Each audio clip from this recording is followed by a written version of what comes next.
Hello, and welcome to My Career in Data, a podcast where we discuss with industry leaders and experts how they have built their careers. I'm your host, Shannon Kemp, and today we're talking to Anne-Marie Smith from Alabama Yankee Systems.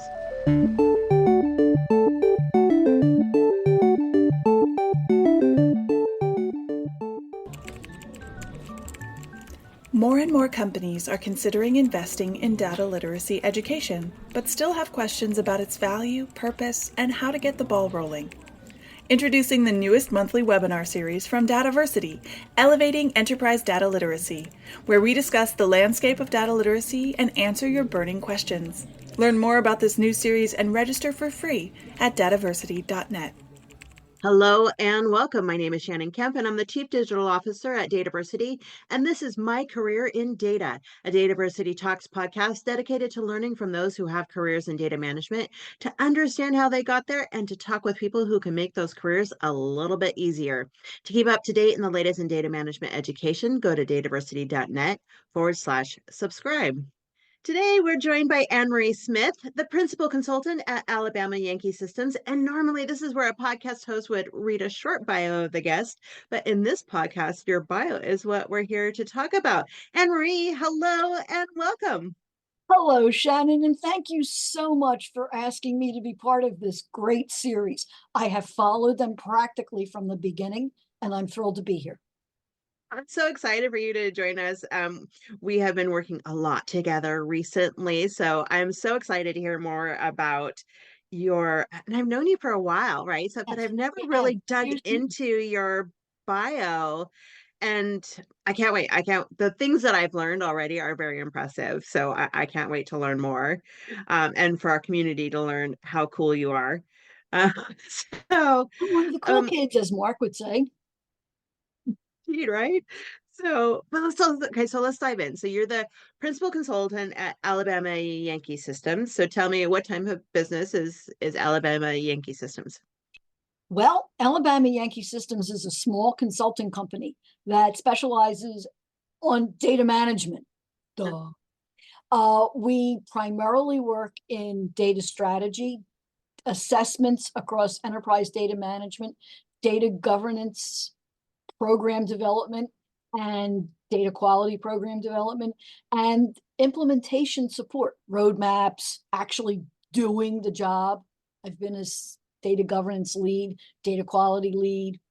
And the other thing Alabama Yankee Systems does is, as the director of education, I'm responsible for developing programs and courses and offering that training, delivering it, developing programs, writing courses, helping organizations develop their data management education expertise.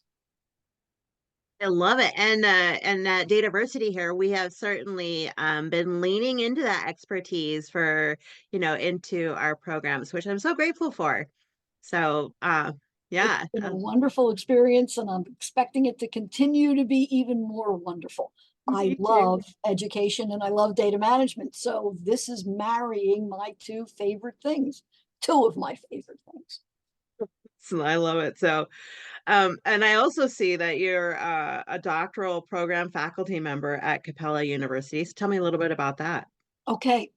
Capella is a major online graduate education institution.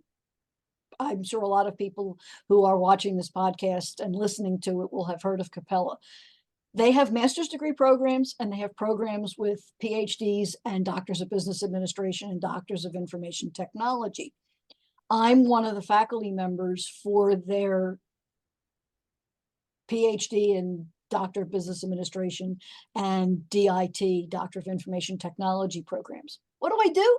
Well, after the lucky student goes through their various courses to establish their capabilities at a doctoral level, you enter a phase called advanced doctoral practice, which is where you actually do your research, write your dissertation or capstone document, present the blasted thing, and are finally awarded that puffy little cap. That's part of what I do.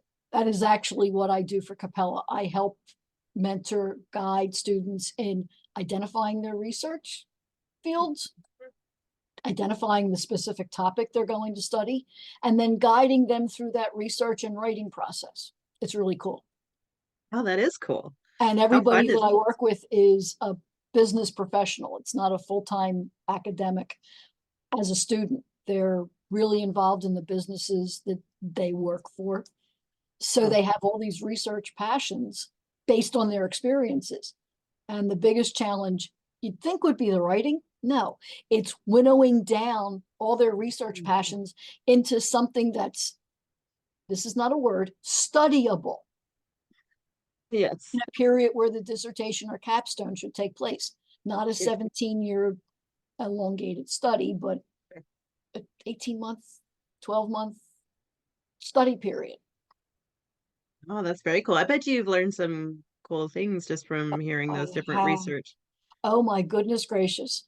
I don't want to say I've become an expert in any of these areas, but I've done programs with HR, accounting, which I don't know very much about, other than my schooling and doing the home business accounting. Uh, Done a lot of work with the Doctor of Information Technology in technology areas that I have no background in because I'm not a technologist. And I've learned probably more than I've taught them. It's fascinating. I love it. That's fun. Yeah. So and so tell me that so back to, Alabama Yankee Systems. Tell me a little bit more of what your work looks like there. Typical week, there is no typical week, but I have a pattern that I try to use with every week where I'm planning out the activities that a client needs for the week. Guess what? They change during the week. So there's planning many days too, but you might know about that. Um, and then figuring out what I need to do to accomplish the client's goals for that week or day. Um, Going to meetings, either as an attendee or actually running the meetings and planning them where necessary.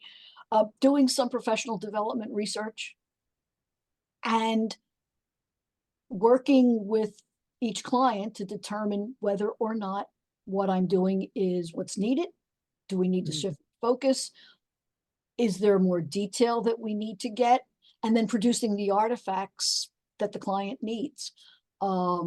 My main client right now is an education training center company, which is really cool. I'm thoroughly enjoying it because I get to, as I said, combine my love of education, training, and development with my data management background as a subject matter expert. And then I have two smaller clients where I'm doing data governance, data privacy, data quality work for, and occasional meetings for Capella and occasional meetings for the two nonprofit organizations that I help support. So that's a typical week. Amazing. So what are the new two nonprofit that you support? I'm on the board of IDMA, Mhm, the Insurance Data Management Association, mhm. and a local Gloucester County, New Jersey development operation. Oh, very cool. Yes, so So one's you really are, involved in yeah. insurance and data management, which I have a background in, and one is something I don't know a lot about. I didn't. I know more than when I started. Oh, that's so I love that you're picking up something new that and learning Oh, and yeah, I'm learning so much about local business development and oh, what is important from the organizational perspective. And I'm helping them with their data practices because they're a small organization and they collect all sorts of data. Shannon, on paper, oh. what does Yeah, yeah, what does yeah, organization mean? What does yeah. business mean? What does Oh, small yeah. business mean? What does Hmm. medium business mean? All those term discussions that we have in data management are translated to this small development organization, Oh, that's which is very really cool. cool. I can actually look like I know something. Wow, that is cool. And I love how you're putting yourself in these positions where you're learning and teaching all at the same time. Yes, it's been really That's- cool. I'm really, Oh, really very grateful for it. oh, amazing. Okay, so let's back up a bit to figure out how you got to where you are. Okay, so tell me, Emery, was this the dream? When you were very young, say like when you were 6 years old, was this the dream? Like, I'm gonna grow up and be a principal consultant and do all these cool things with all these different organizations. Uh, No, what was the dream? actually, I was going to be a teacher. Oh, really?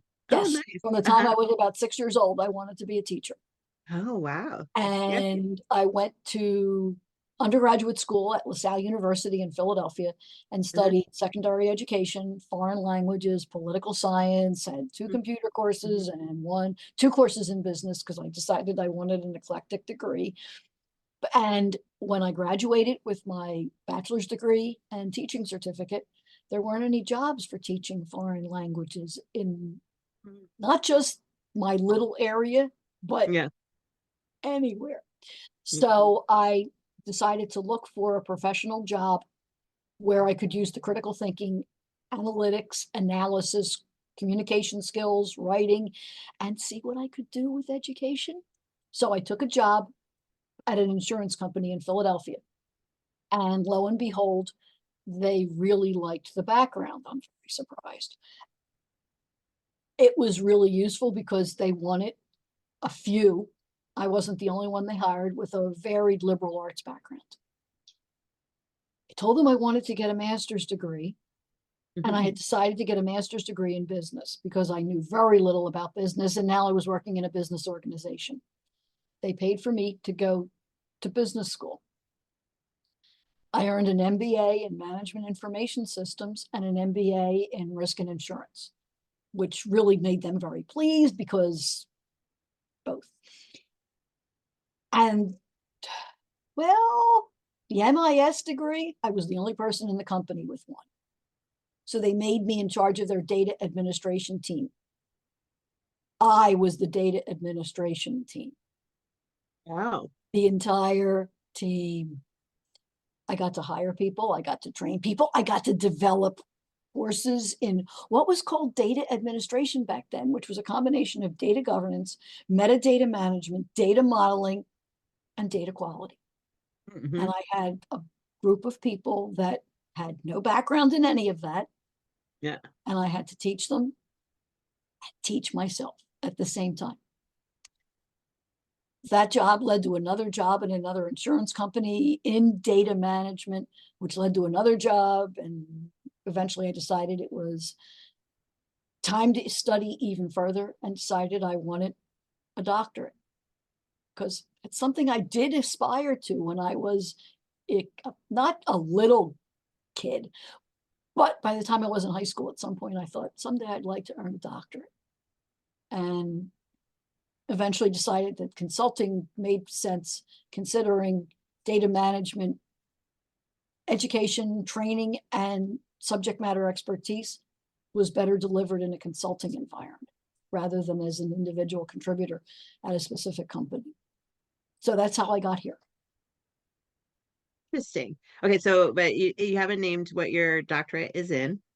It's a PhD Uh-huh. in management information systems, Hmm. but I was able in designing the program because you know me, I'm not going to just take the regular standard course.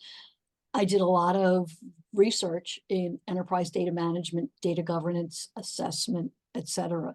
So, although the degree is in management information systems, the concentration is enterprise data management. I'm one of the few weird people who actually did that. And I did some postdoctoral research work on developing a data management assessment, high level, medium level, and detailed level, and then work in teaching education for data management professionals. Hmm. Now, was there some study in, you've mentioned before some study in ethics. Where Yes, does that fit in? I worked for a company that really was interested in developing an ethical approach to data usage. Mhm. And there wasn't really any activity around data ethics. Ethics at the time was all focused on process, Mm-hmm. on personal performance, et cetera, rather than an organizational approach to how we collect, use, disseminate, and identify, categorize data. And I thought about it and did some research into it and came up with a view of data ethics, about data integrity. Data integrity traditionally means about the quality of the data. Well, I look at it through the lens of the ethical quality of data, how the company is collecting data about individuals, how, and not just individuals, but their results, their transactional systems. Are they collecting the right data in the right way? Are they defining it properly? Are they using it properly? A little bit of data privacy in there for organizations as well as individuals. And how do they incorporate all this into their approach to operations and decision making? Some of this was based on what happened with Enron and some other organizations, where companies said, oh, I would never behave like that. Well, you might not behave like that consciously, but unconsciously, your organization may be set up to do exactly what Enron did. Having a code of data ethics can help an organization, especially if they promote the code. I actually worked with one company where we wrote a really good code of professional ethics and data ethics. And it went on a binder on a shelf. And I don't know whether anybody really ever used it, which really makes me sad. But if they use it, if they promote it, and if they incorporate it into their culture as a whole, we become a more ethical community. Indeed. Yeah. And I love that you got into that. And I love that there's a company out there that was asking about that, or, and Yes. and we're seeing it a lot more come up. And the reason I wanted to bring it up, because we're seeing it a lot more, and it's becoming almost a mainstream word and topic because of where AI is going. Exactly. And that's one of the reasons why one of my small clients has asked me to do something around their data management practices, because they wanted to use generative AI to develop prompts for talking to customers, talking to suppliers, because they're discovering that a lot of the young people they're hiring don't have a background in what they do. That makes sense because they're right out of college and they have a background in being a student. And they don't know how the generative AI will use their data, or they will use the data that they get from the AI systems that they're using. And they wanted to be more informed on that. Very cool. Yeah, it's a good thing, right? And important that people are asking these questions. Yes, it is. With a robust catalog of courses offered on demand and industry-leading live online sessions throughout the year, the DATAVERSITY Training Center is your launchpad for career success. Browse the complete catalog at training.dataversity.net and use code DVTalks for 20% off your purchase. So going back a little bit too, to your transition from the corporate world to consulting. So now you are Alabama Yankee Systems, yeah? Yes. So how is that starting your own business and initiative? It was exciting, that? Sharon. I absolutely loved the journey. Like my PhD, I tell people that if I had to do it all over again, I wouldn't mind, because I loved the journey of getting the doctorate. People think I'm crazy when I say I loved building the Alabama Yankee Systems whole process, the brand, the artifacts we use, the relationships we've built. If I had to do it all over again, I would cry, because, oh my goodness, I'd have to do it all over again. But I'd love doing it. It's exciting. I didn't name the company. I have to give the shout out to my husband, who was originally going to be the other half of Alabama Yankee Systems, because we thought he was going to end up as the consultant and I would be the full-time employee someplace. My husband is an Army brat, and he comes from two parents who were from Philadelphia, and he was born in Philadelphia, but they lived a decent part of his childhood in Alabama on an Army post. And his father Hmm. was part of what they would call the Union Army. Hmm. I'm all Philadelphia, born, raised, educated, never lived anyplace else. So combining the two of us, it was the Alabama part and the Yankee part. Gotcha. Yeah. And we discovered that he was going to stay as the full-time employee and I would be the principal consultant. He helped me when I had issues around technology because, as you know, from the years of knowing me, I'm not a technologist. Never been a DB, a database administrator, never been a programmer. The only times I ever did that sort of stuff was in school, and I was so grateful for the help I had. So my husband was the technical expert when I needed it, but the company is Nice. Yeah. primarily mine. And I've had the services of a couple, a marketing person who was in graduate school, a person who was another graduate student who helped me with creating artifacts, etc. Because I'm not the best design person on earth. I can write till I'm blue in the face, blue, but I'm not a designer. And I truly appreciate the help I got in developing this. But it's been an interesting journey. And most of my clients have come from reputation, word of mouth, presentations, articles, etc. And I've loved it. And I'm happy to help anybody in the journey because we don't do this alone. John Donne, no man is an island. Well, it's really important to keep those connections and to help people on their journey, especially if they're taking a journey where you have some background and can support them. Oh, indeed. Oh, so cool. Okay, so tell me, what's been your biggest lesson so far then in your career? I thought about this. Mm-hmm. Never be afraid to ask questions. Mm-hmm. My two favorite questions are why and how, and never stop learning. Hmm. Duh. What's my background? Education, data management. Yeah. Never stop learning about anything. I mean, I like to learn how to make new recipes. I like to learn how to crochet new artifacts. I'm trying to teach myself how to crochet a sweater, which is not going well, but I'm not going to give up because I like learning. I have a background in crocheting things like blankets and Sure. hats and scarves and stuff, but this is my Totally foray into different doing sweater. Yeah. shaped. Yeah. I love learning. That's the two big things I've learned. Never stop learning, never be afraid to learn, and never be afraid to ask a question. Yeah. I have mentioned this before in the podcast. I wish I had learned that a lot earlier in my life to be not be afraid to ask a question. You know, we, being raised, that you have to know everything, and Mm-hmm. it not knowing something is a weakness. You fake it until you make it right, but that's such the wrong approach.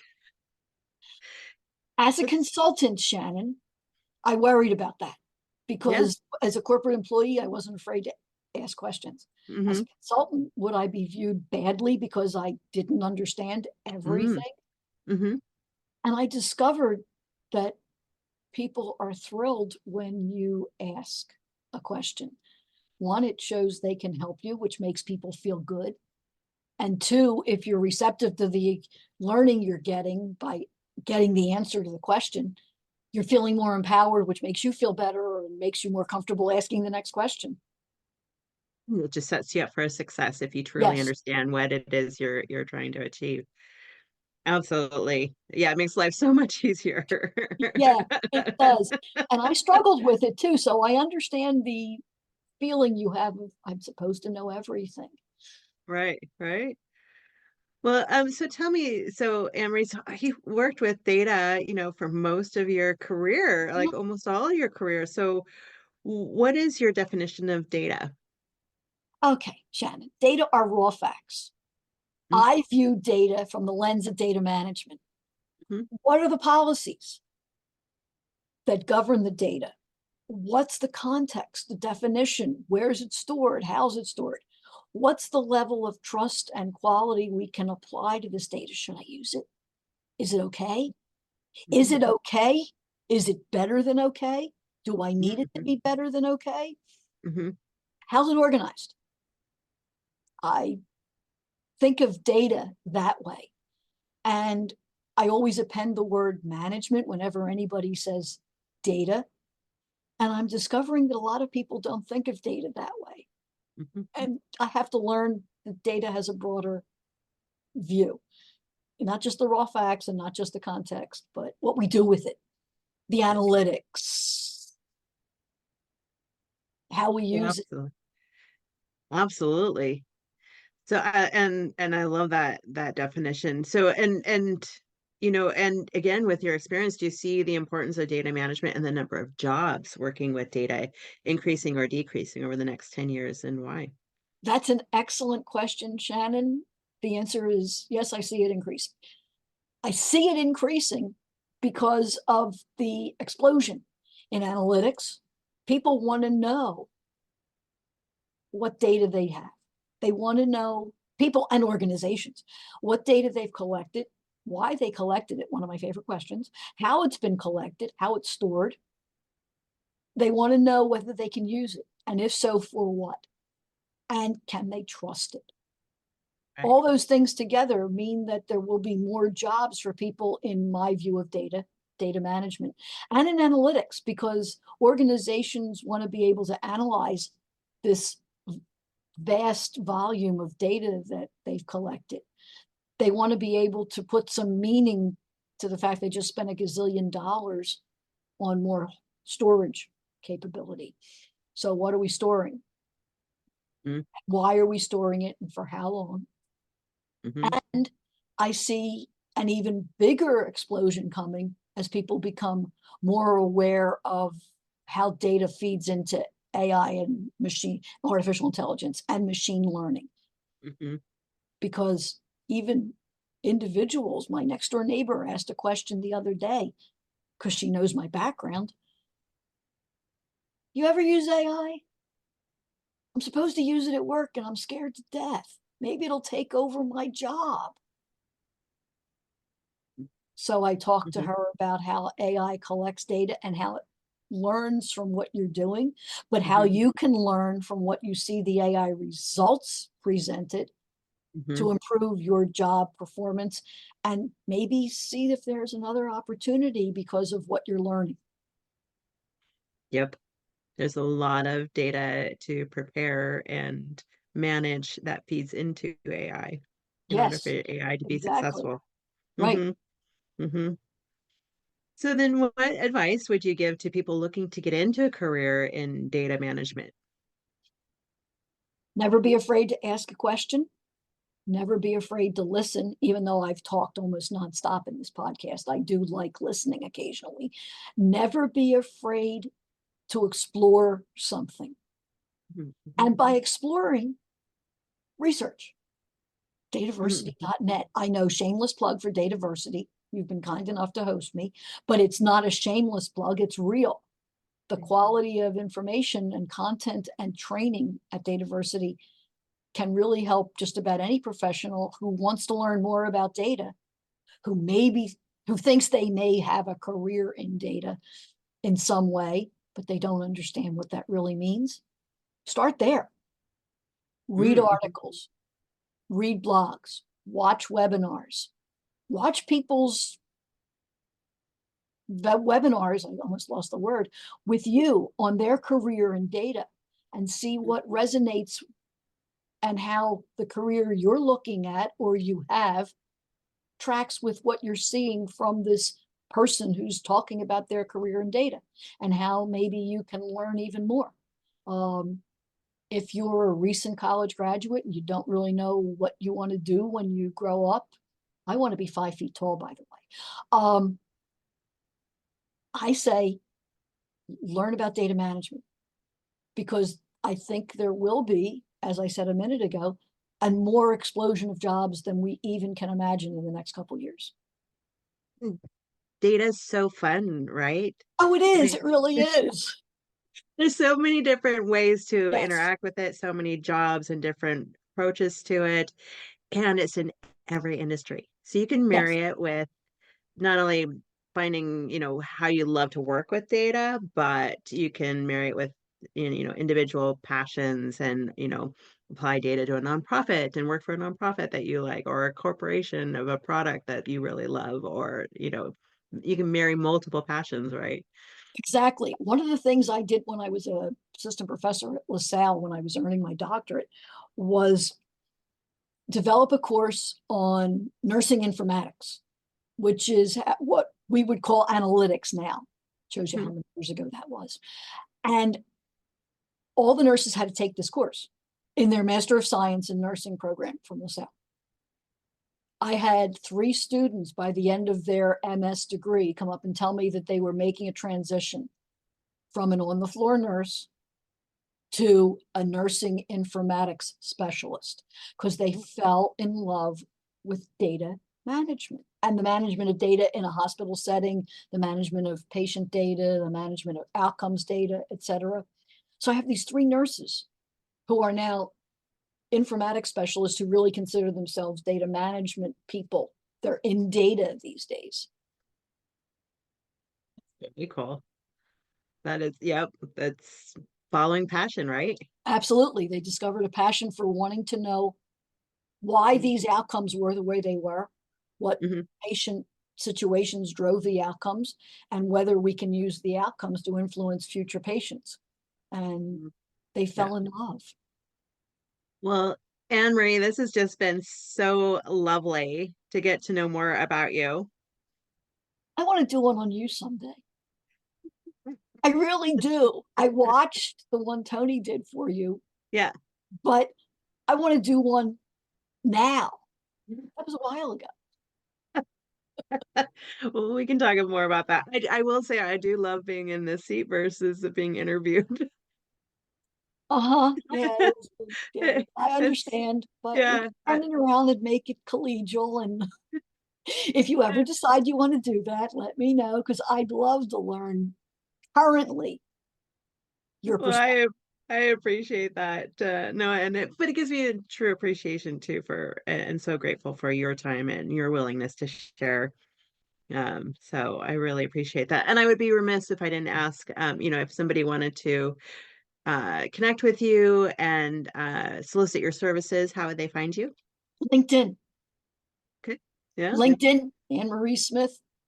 Uh, you see my face. I'm labeled Dr. Anne Marie Smith because there are so many Anne Marie Smiths on LinkedIn. I needed to do something to differentiate myself besides the red hair. And I'd be happy to connect with people who are interested in talking about data management, whether interested in the services or want some guidance. Happy to provide it.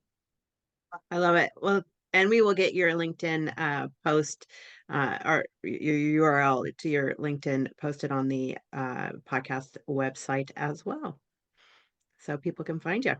Thank you. Well, Emery, thank you so much for taking the time today. I'm so Thank grateful. you.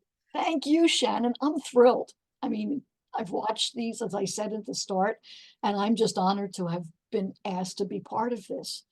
Um, have a wonderful rest of your day, and Thank you. it's a pleasure. You too. Oh, thank you so much for taking the time to chat with us today. And to all of our listeners out there, if you'd like to keep up to date in the latest podcasts and in the latest in data management education, you may go to dataversity.net/subscribe. Until next time, stay curious, everyone. Thank you for listening to DATAVERSITY Talks, a podcast brought to you by DATAVERSITY. Subscribe to our newsletter for podcast updates and information about our free educational webinars at dataversity.net/subscribe.